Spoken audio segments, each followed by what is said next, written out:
마태복음 5장 9절 말씀.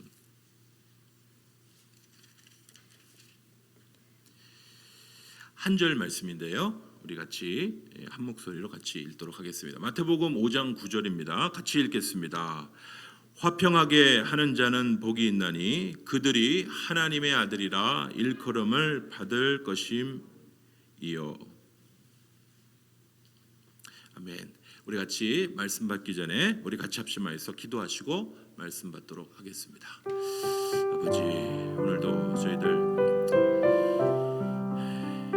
코로나 사태가 장기화되고 있는 상황 가운데 착잡한 마음으로 주님 앞에 나왔습니다.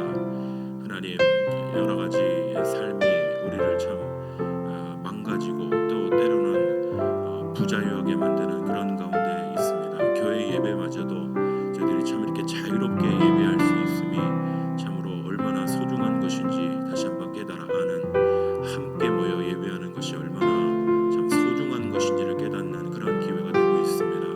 주여 함께하여 주셔서 각처에 흩어져 또 오늘도 예배하는 주의 성도들 그 있는 자리에서 주를 기억하게 하여 주시고 눈을 들어 주를 보라, 눈을 들어 주를 보라. 괴로울 때, 힘들 때 주님 앞에 엎드려 기도하여서 우리를 향하여 눈을 들어 보기를 원하시는 하나님의 귀한 손길을 붙잡는 이 귀한 주일이 될 수 있도록 주여 함께하여 주시옵소서. 아버지, 오늘도 3월 넷째 주 예배 주님 앞에 예배케 하여 주신 주님 감사합니다.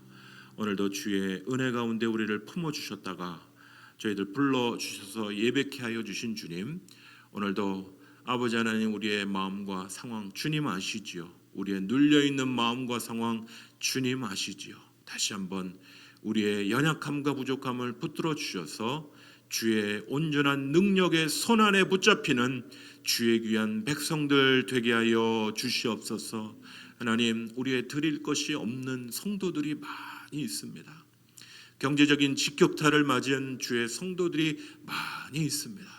주여, 다시 한번 주께 간절히 간구하옵나니 우리의 먹을 것과 입을 것과 쓸 것 주님 염려하지 말라 말씀하신 주님, 다시 한번 주를 바라보고 있어야 될 것을 모든 것을 아시고 채우시는 믿음으로 살아갈 것을 명령하셨던 주님, 사랑하는 주의 백성의 믿음으로 살아가는 주의 백성들의 그의 삶들을 붙들어 주시고 함께하여 주셔서 믿음으로 살아가기에 부족함이 없도록 이끄시고 주장하시는 귀한 은혜가 넘쳐나게 하여 주시옵소서.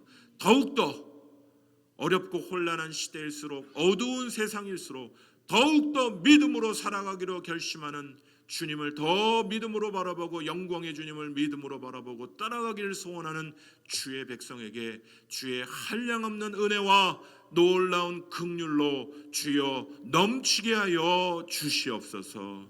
감사드리고 예수 그리스도의 이름으로 기도합니다. 아멘.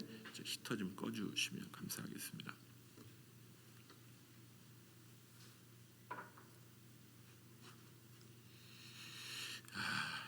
오늘 마태복음 5장 9절, 화평케 하는 자는 복이 있나니 그들이 하나님의 아들이라 일컬음을 받을 것이며, 오늘 말씀을 가지고 잠시 말씀을 나누겠는데요.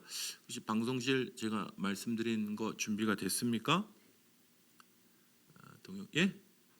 네, 됐군요.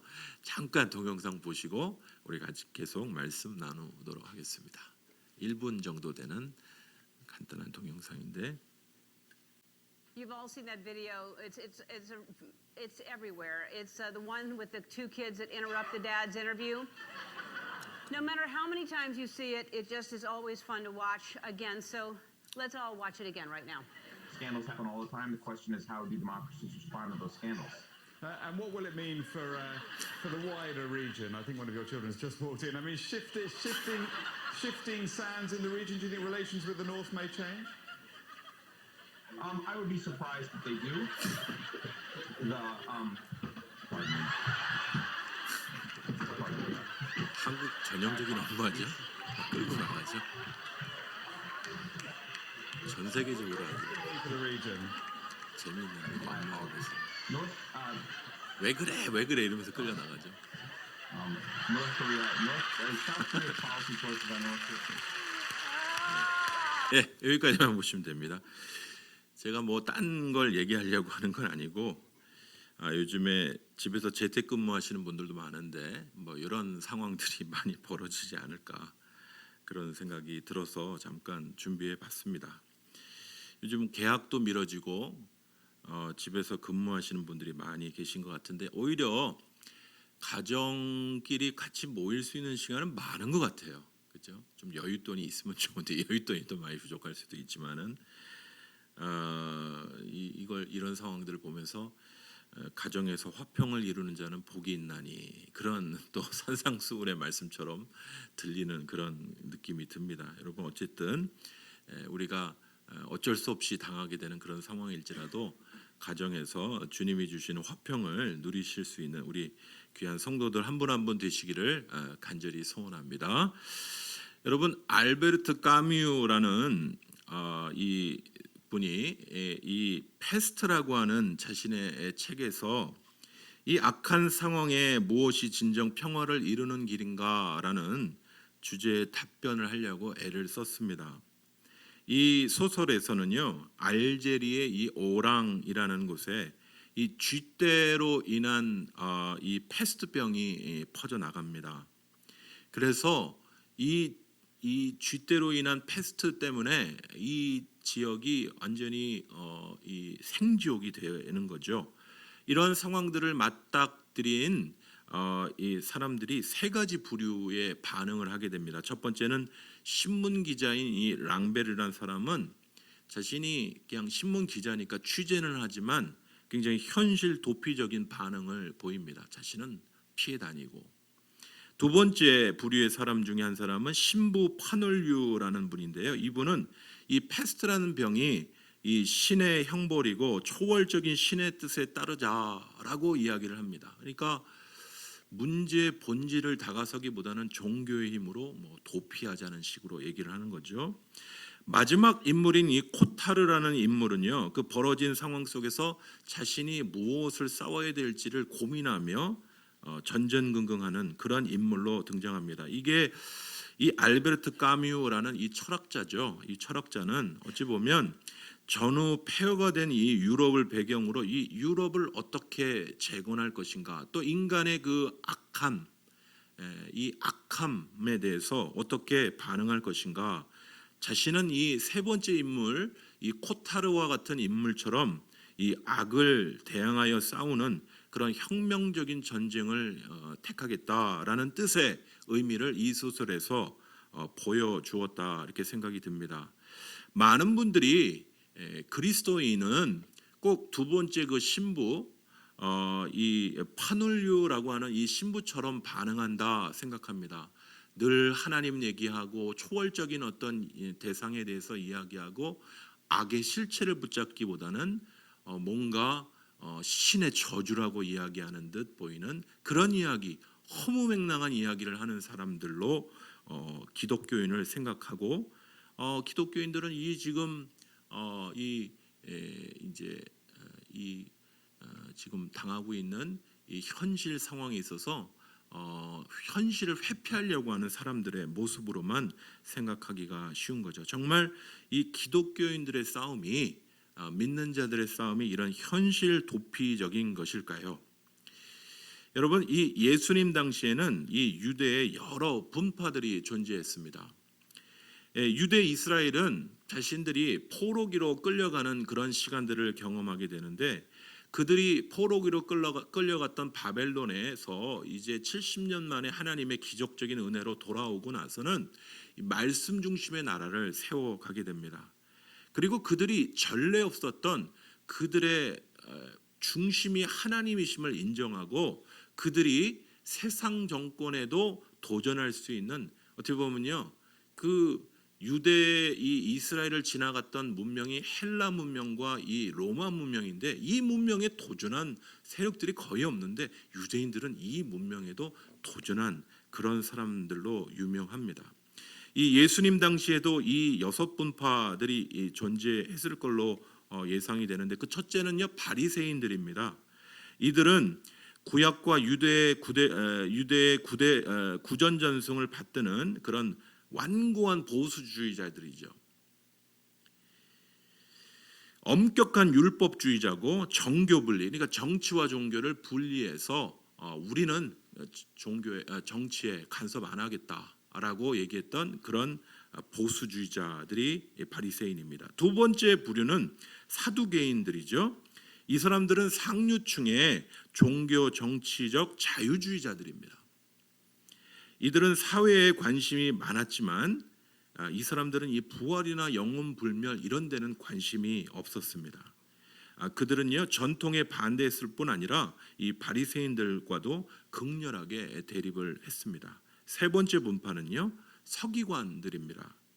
이 서기관들은 율법을 가르치고 해석하는 일을 하던 전문 집단들이었는데 구약과 전통을 공부하며 이 백성들로부터 이 높은 신망과 존경을 받았던 그룹입니다. 그런데 이 시시한 문제에 이 토론하고 논쟁하는 것으로 시간을 낭비했던, 그래서 그리스도가 세상에 오셨음에도 불구하고 성경을 잘 아는 사람들이 그리스도를 몰라보는 그런 실수를 범하기도 하죠. 네 번째 분파는 이 헤롯 당이라는 분파입니다. 이 그때 당시에 예수님 당시에 이제 헤롯 가문이 정치적인 그런 힘을 갖고 있던, 권력을 갖고 있던 그런 분파인데, 헤롯 가문의 이제 권력을 유지하기 위해서 전념하고 현상 유지를 위해 현상 유지를 위해 애썼던 그런 유대인들, 그렇게 생각하시면 되겠죠. 그러니까 예수님도 현상 유지의 반대자이니까 반동주의자죠. 다섯 번째로 이 열심당이 있습니다. 예수님 제자 중에도 열심당이 있었죠. 열심당 시몬. 헤롯 당의 이 정적들인데, 이 사람들은 로마와 항거하기 위해서 폭력을 사용하는 것도 서슴지 않았습니다. 지금 많은 이 체제가 잘못됐다라고 생각하는 체제의 전복을 생각하는 사람들의 사상하고 많이 비슷하죠. 유대 사회 내에 이런 정치적인 분파들이 있었던 건데, 각자가 어떻게 평화를 이뤄낼 것인가, 어찌 보면 자기 방식으로 싸워갔던 것이죠. 마지막으로는 에세네파라는 파가 있는데, 이 사람들은 이 사회로부터 극히 고립이 돼서 자기만의 지역에 머물러서 이 자신의 평화를 이룰 수 있었다, 이렇게 생각하는 사람들이었습니다. 여러분, 이 성경이 말하는 진정한 평화를 이루려고 했던 사람들은 누굴까요? 각자의 분파의 특징들이 있는데, 우리도 한 부분의 모양을 주장하고 나설 수 있는데, 오늘 우리가 배우려고 하는 것은 바로 예수님이 우리에게 말씀하신 평화의 방법을 배우기 원하는 것이죠. 오늘 화평케 하는 자는 복이 있나니, 오늘 주님께서 말씀하신 우리 귀한 말씀의 교훈들을 붙잡는 이 아침 될 때 주님이 알려주시는 이 평화의 방법, 화평케 하는 방법을 다시 한번 깨달아 아는 이 아침 시간이 되기를 간절히 소원합니다. 사랑하는 성도 여러분, 한 주간 평안하셨습니까? 제가 다시 한번 인사드리겠습니다. 여러분, 한 주간 평안하셨습니까? 이게 우리식 표현이라기보다는 이 초대교회의 인사 방법이에요. 샬롬, 평안하셨습니까? 우리식 방법은 너 밥 먹었니? 이거잖아요. 밤새 무고하십니까? 왜냐하면 밤새도록 뭐 끌려가거나 죽거나 이런 사람들이 하도 많았고 밥 못 먹는 사람들이 많았잖아요. 그래서 우리식 표현은 그런 건데, 이 이스라엘에 지금 뭐 이스라엘 현대 히브리어로 얘기하면 보케르톱, 굿 모닝 이렇게 인사를 합니다만은, 이 전통적인 이 유대인들의 인사는 서신서를 볼 때도 평안하십니까? 이게 인사예요. 여러분, 한 주간 주 안에서 평안하셨습니까? 오늘 주의 평강이 우리 여러분들 심령과 여러분들 가정 가운데 넘쳐나시길 간절히 소원합니다. 이 유진 피터슨 목사님은요, 마태복음 5장 9절에 대해서 이렇게 설명하고 해설합니다. 경쟁하거나 다투는 대신 협력하는 모습을 보여주는 너희는 복이 있다. 그때 너희는 진정 자신이 누구이며 하나님의 집에서 자신의 자리가 어디인지 알게 된다. 경쟁이 아니라 협력. 오늘 우리가 살펴보려고 하는 이 평화는요, 평화의 어떤 의미인지를 우리가 생각해 볼 때 이 하나님이 주시는 메시아적인 이 평화인 것들을 우리가 깨달아 알게 됩니다. 우리가 생각하는 우리의 개념의 평화가 아니고 하나님이 말씀하시는 하나님의 메시아적인 평화를 우리가 살펴보게 될 것이고, 이 평화를 세상에 드러내는 자들이 바로 여러분과 저임을, 하나님의 자녀된 주의 백성된 사랑하는 성도님과 저라고 주님은 그 행복자들이 여러분과 저라고 말씀하고 계십니다. 자녀의 권세를 세상에 드러내는 너희가 하나님의 아들이라 일컬음을 받겠다, 주님이 말씀하고 계시는 것이죠. 오늘 마태복음 5장 9절에 이 예수님이 말씀하시는 이 화평이라는 게 어떤 의미일까요?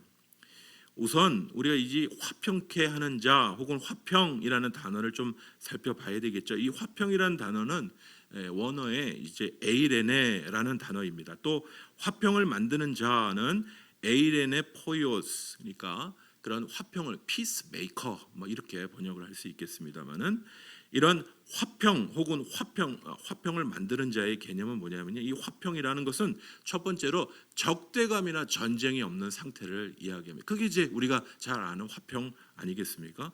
두 번째로 성경에서 말하는 이 화평은, 두 번째 개념으로는 가족 안에서 개개인들이 화평을 누리는 그 상태를 화평이라고 이야기합니다. 성경 우리 마태복음 10장 34절 말씀을 제가 읽겠습니다. 내가 세상에 화평을 주러 온 줄로 생각하지 말라. 화평이 아니요 검을 주러 왔노라. 여러분, 오늘 이 말씀을 보면 예수님의 모습이 좀 아닌 것 같죠? 오늘 뭐라고 말씀하십니까?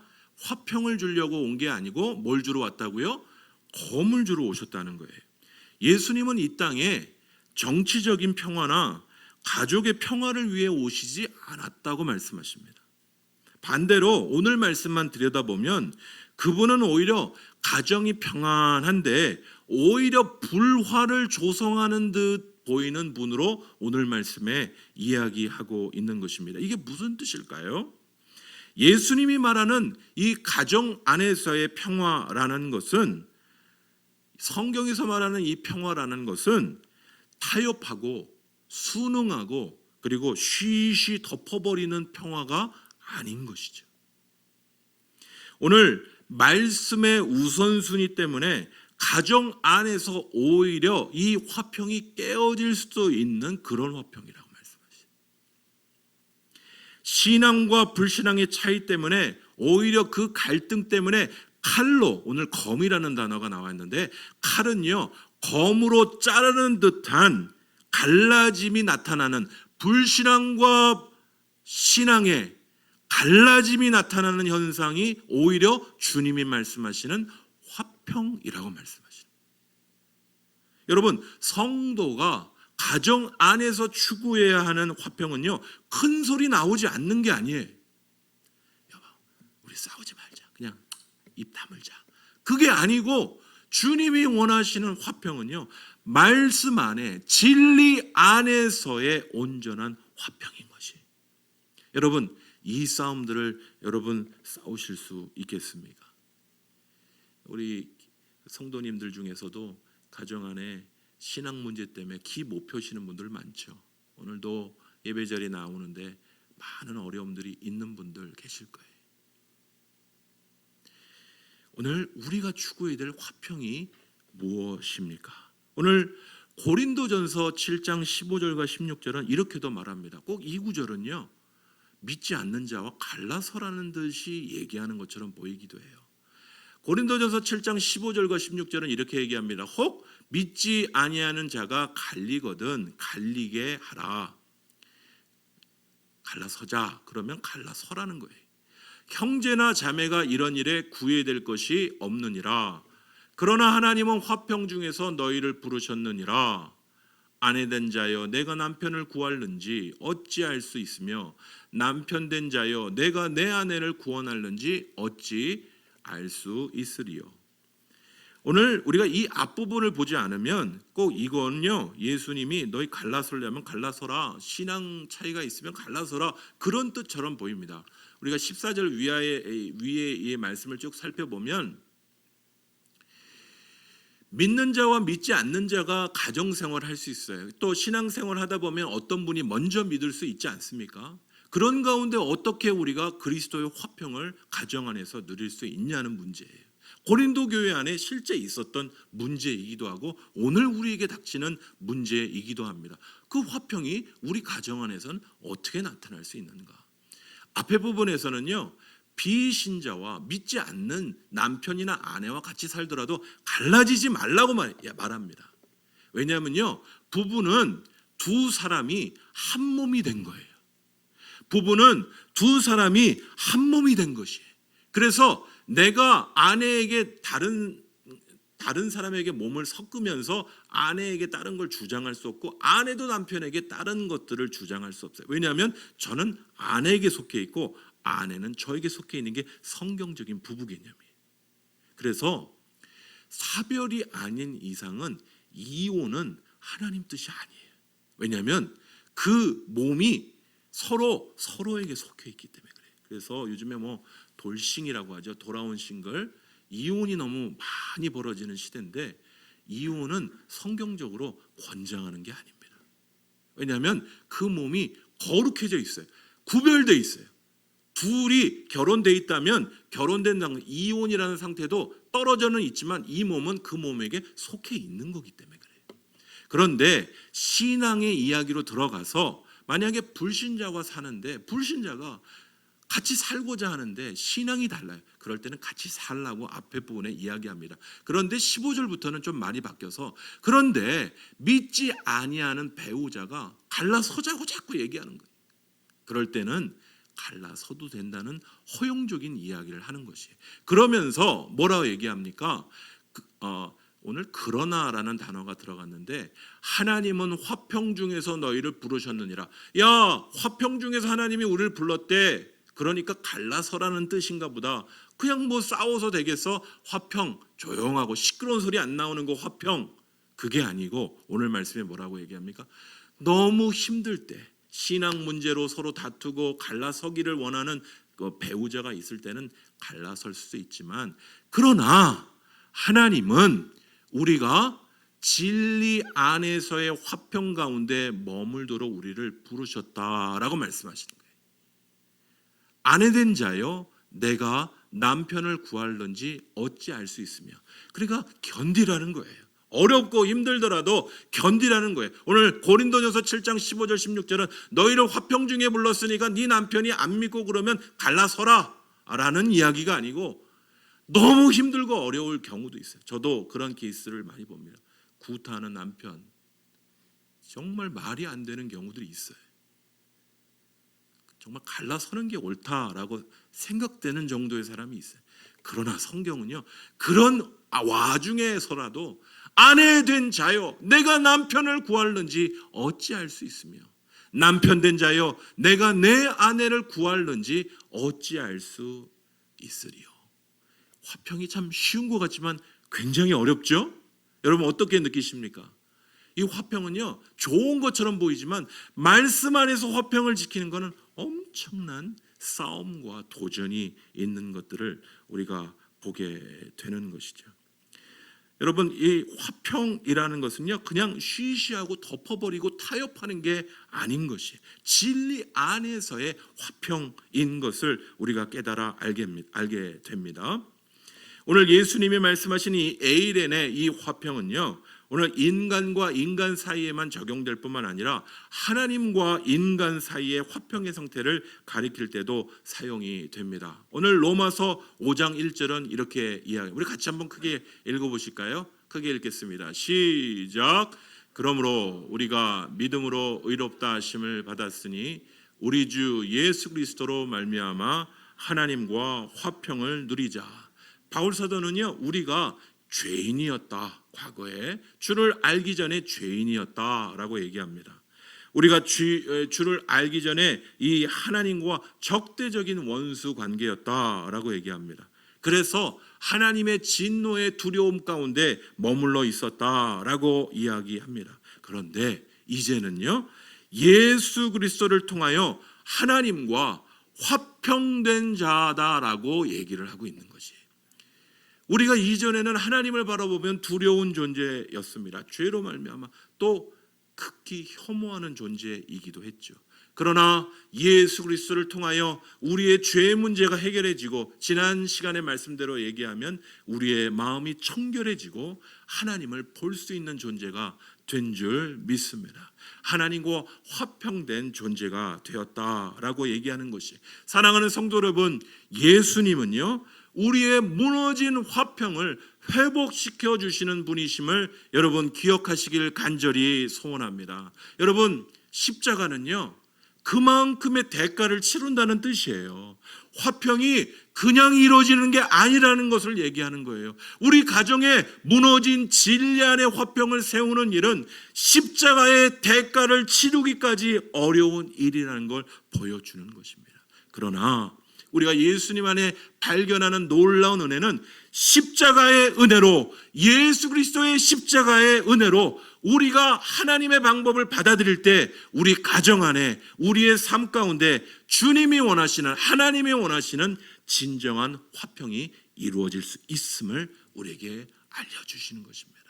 오늘 그 화평을 누리자라고 이야기를 하고 있는 것인데요, 오늘 골로새서 1장 20절 말씀에도 이 예수님의 보혈로 회복되는 이 일에 하나님과의 화평을 넘어선 다른 무언가를 또 이야기해 주기도 합니다.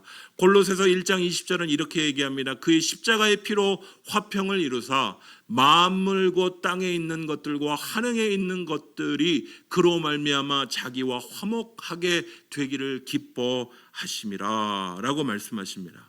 사랑하는 성도 여러분, 하나님과의 화평, 바로 하나님과의 회복, 평화를 누리는 이 일들은 단순히 우리와 하나님과의 관계가 그렇게 회복되는 걸로 끝나는 게 아니라, 여기 오늘 골로새서 1장 20절에 보면 땅에 있는 것들이나 하늘에 있는 것들이 누구로 말미암아? 그의 십자가 예수 그리스도로 말미암아 하나님과 화목되도록, 화평을 누리도록 그렇게 하신 하나님의 뜻이 예수 그리스도 안에 이루어졌음을 골로새서 1장 20절은 우리에게 이야기해 주는 것이에요.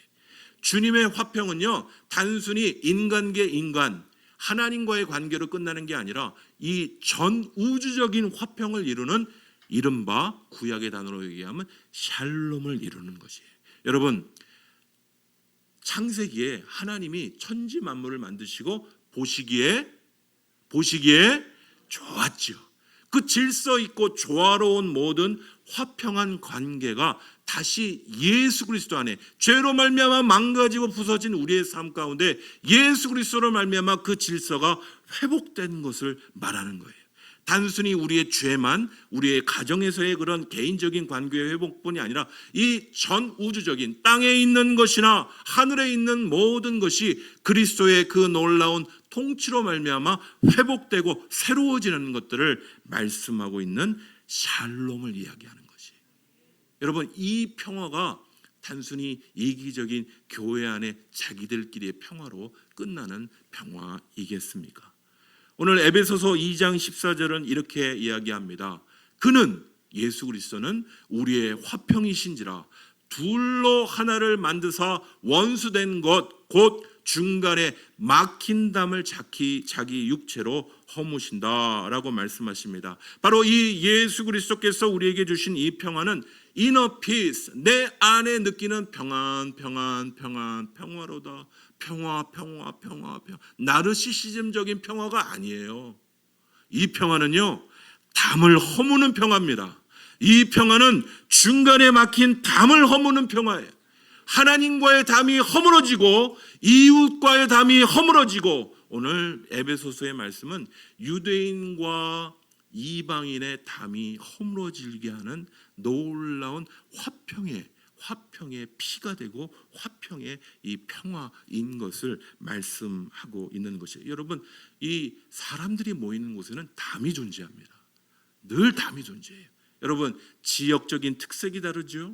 그렇죠? 인종적인 특색이 다르죠. 성경에도 그게 그대로 기록이 되어 있습니다. 그러나 이 예수 그리스도 안에 우리가 다시 한번 머무는 자들은요, 십자가의 은혜로 이 담이 무너진 자임을 고백하는 자이고 그 무너진 자임을 경험하는 자인 줄 믿습니다. 이 지역적인 경계, 인종적인 경계를 주님이 허물고 예수 그리스도의 십자가의 사랑으로 하나 되게 하시는 이 놀라운 은혜를, 화평을 경험하게 되는 것이죠. 오늘 한 구절이 빠졌는데요. 제가 읽어드릴게요. 이 고린도전서 14장 17절부터 19절은요. 하나님 나라는 먹는 것과 마시는 것이 아니요 오직 성령 안에 있는 의와 평강과 희락이라. 그러므로 우리가 화평의 일과 서로 덕을 세우는 일을 힘쓴다라고 이야기합니다. 우리가 경험한, 신자가 이 땅에서 경험하는 하나님의 나라는 먹고 마시는 게 아닙니다. 저도 늘 하나님 나라를 생각하면 턴테이블에 돌아가는 음식들을 많이 떠올리긴 합니다만은, 하나님 나라는 먹고 마시는 나라가 아니고 화평의 일, 특별히 의와 평강과 희락이 넘치는 세상, 주님의 온전한 평화가 우리 가운데 임하는 세상, 우리 하나님이 우리의 주인이 되어 주시고 그분이 주시는 진정한 화평이 우리 가운데 임하는 나라가 바로 하나님의 나라, 그것이 바로 천국이라는 것이죠. 오늘 이러한 은혜는 우리의 은사의 삶 가운데도 드러나야 합니다. 고린도전서 14장 32절과 33절은 예언하는 자들의 영은 예언하는 자들에게 제재를 받나니 하나님은 무질서의 하나님이 아니시오 오직 화평의 하나님이시라. 여러분, 교회 안에서 질서가 깨어지는 것도 화평이 깨어지는 것이에요. 우리 하나님은 어떤 하나님이십니까? 질서의 하나님입니다. 질서를 깨는, 여러분, 우리가 신천지에 가담했던 분들의 그 행적에 있어서 그 사람은 미워하지 않아요. 그러나 그 일들이 교회를 깨고 여러 질서를 깨는 일에 그 죄악된 모습을 미워하는 것이죠. 하나님은 질서의 하나님이십니다.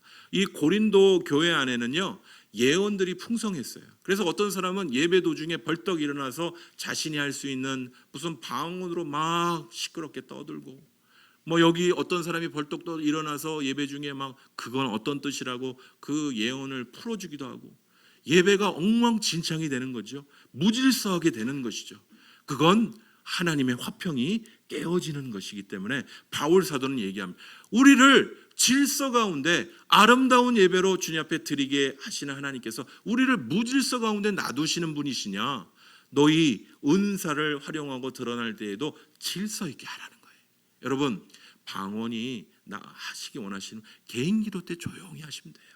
공중 예배 때 무슨 방언으로 할 필요가 있습니까? 그건 질서를 망가뜨리는 일이에요. 교회는 질서가 있는 거예요. 그 질서를 따라 하나님의 은사를 사용할 것, 그것이 우리를 부르신 질서의 하나님, 화평의 하나님을 따르는 일임을 우리에게 알려주고 계신 것입니다. 사랑하는 성도 여러분, 이 화평의 개념이 단순히 평화 이게 아니고 얼마나 큰 개념인지 좀 눈에 들어오시는지 모르겠어요. 갈라디아서 5장 22절은요, 오직 성령의 열매는 사랑과 희락과 화평과, 여기에 성령의 열매가 들어가 있어요. 여러분, 성령 충만한 그리스도인들 가운데 이 화평의 열매가 나오는 것은 당연한 일임을 오늘 말씀은 우리에게 이야기합니다. 하나님과의 화평을 누리는 자는 또 사람들과의 관계 속에서 그 화평의 그런 은사들이 드러나야 함을 이야기하고, 또 그것뿐만 아니라 요즘 생태계에 대한 걱정들을 하시는 분들이 있는데, 여러분, 레고 있죠, 레고. 아이들이 노는 레고. 그게 절대 바다에서 썩지 않는데요. 그러니까 함부로 버리면 그거 물고기들이 전부 먹고 그 먹은 물고기들을 우리가 또 먹게 되는 거예요. 그러니까 생태계를 걱정하지 않는 것은요, 어찌 보면 살아계신 하나님의 화평을 잇는 행동이에요. 우리가 돌볼 자연, 우리가 돌봐야 될 여러 생태계의 모습까지, 우리가 화평의 이 개념이, 성경의 화평의 개념은 단순히 우리끼리 이 마음에 누리는 화평 수준이 아니에요. 관계 전체적인 회복과 놀라운 그런 이 전 우주적인 그런 의미에서의 화평인 것을 우리가 깨달아 알게 되는 것입니다. 사랑하는 성도 여러분, 예배가 뭡니까? 예배는 이 화평을 선포하는 행위. 여러분 왜 그런 줄 아십니까? 만약에 우리가 세상의 방법대로 우리의 이 땅 안에 화평을 이룰 수 있다면 오늘 이 자리에서 아까 유대 6분파 중에 어떤 분들은 이 현 정권에 대한 미움을 표출하실 수도 있고 어떤 분은 또 반대 입장에 서서 현 정권을 지지하시는 분들도 계실 거예요. 근데 우리가 속한 나라는 이 땅에 속한 나라가 아닙니다. 우리가 예배를 드린다는 것은 우리가 이 땅에서 하나님 아버지가 우리의 왕이시고 우리의 예배를 받으시는 분이 우리 하나님이심을, 예수님이심을 고백한다라는 것은 우리가 화평을 이루는 모든 방법은 우리의 노력이나 우리의 방법이 아닌 어떤 방법이요? 예수 그리스도의 십자가의 방법으로만 될 수 있음을 고백하는 자들이에요. 오늘 이 땅에 화평이 어떻게 옵니까? 여러분 2주 후면 코로나가 끝날까요? 정부의 기대대로 그렇게 됐으면 좋겠어요. 저도. 그럼 또 모르는 일이에요. 여러분 사람의 기대 너무 지도자에게 의지하지 마세요. 사랑아 왜 이렇게 기침을 해? 너무 사람에게 의지하지 마세요. 이 사람이 우리를 구원해, 사람은 우리를 구원해내지 못합니다. 그 사람은 우리가 기도해줄, 우리 위정자는요 우리가 기도해줄 대상이지 우리가 의지할 대상이 아니에요.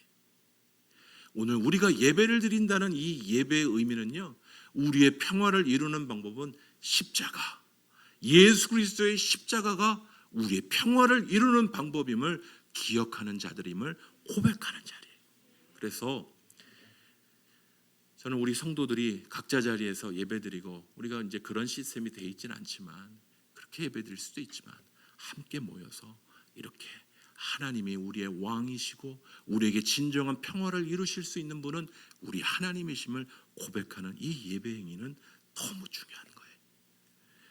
사랑하는 성도 여러분, 오늘 주님께서 이러한 이 망가진 우리의 삶 가운데 주님이 주시는 놀라운 평안의 말씀이 있습니다. 주님은 제자들 떠나시며 이런 말씀하셨어요. 요한복음 14장 27절, 이것을 너에게 이르는 것은 너희로 내 안에서 평안을 누리게 하려 함이라. 주님 떠나시면 저희 어떻게 되는 겁니까? 내가 너희를 떠나지만 너에게 보혜사를 보내줄 거야. 내 안에서 보혜사 성령께서 너희를 나로 이끌어 줄 거야.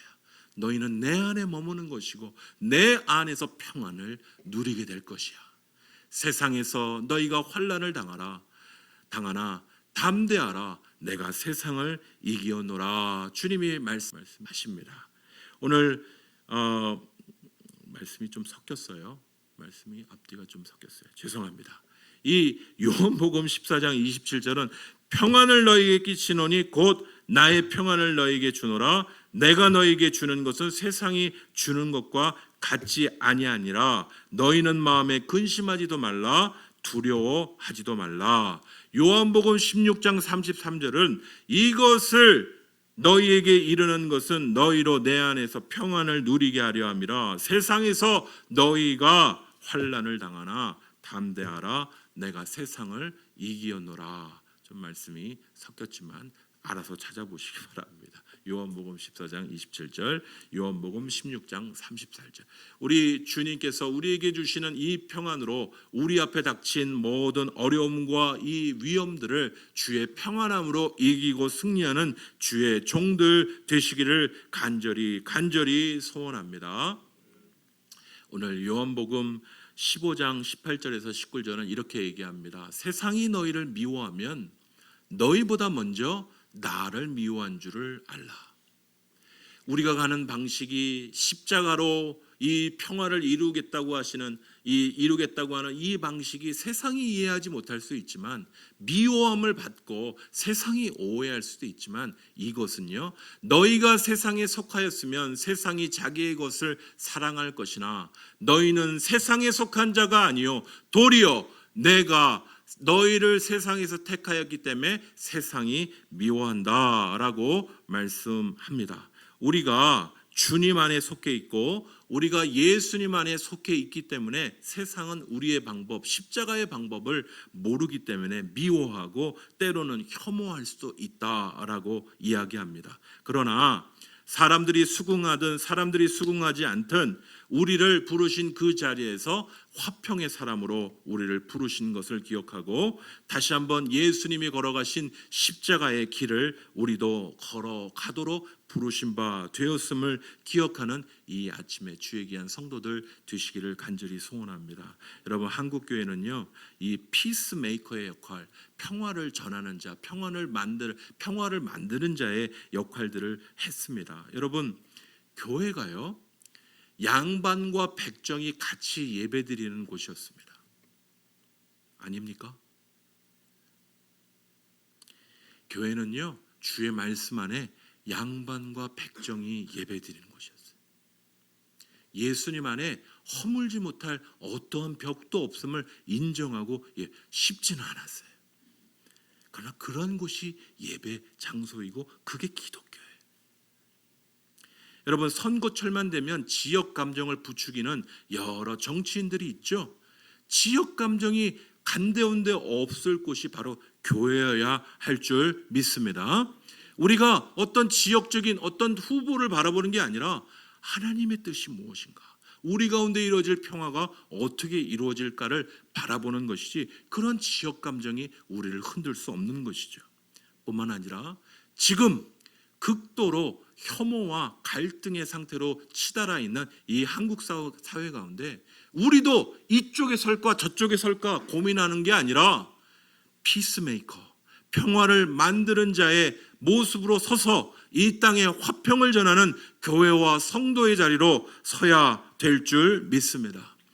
저는 이 말씀과 순명이라는 한 기도 모임에 목사님들이 모여서 같이 기도하시는 장면을 떠올려 봅니다. 이분들이 한국 교회를 이끌어 오셨던 귀한 분들이에요. 그분들이 하시는 말씀 공통적인 이야기가 이겁니다. 지금 한국 사회는 극도로 갈등에 치달아 있는 사회다. 자기 주장을 꺾을 줄 모르는 그런 사회 가운데 있는데 믿는 자들이 더 낮아지고 더 희생하고 평화를 이루는 자로 더 기도할 것을 요청하시는 그 장면을 떠올려 보게 됩니다. 여러분, 손양원 목사님은요, 자기 자녀를 공산주의 이념에 사로잡혀서 자기 자녀를 제물로 삼았던 그 자녀를 자기 자녀로 양자로 입양했어요. 세상이 이데올로기로 출렁출렁거릴 때 손양원 목사님은요, 오히려 십자가의 방법으로 평화를 이루는 길을 선택했던 것이에요. 여러분, 주기철 목사님은 어떠십니까?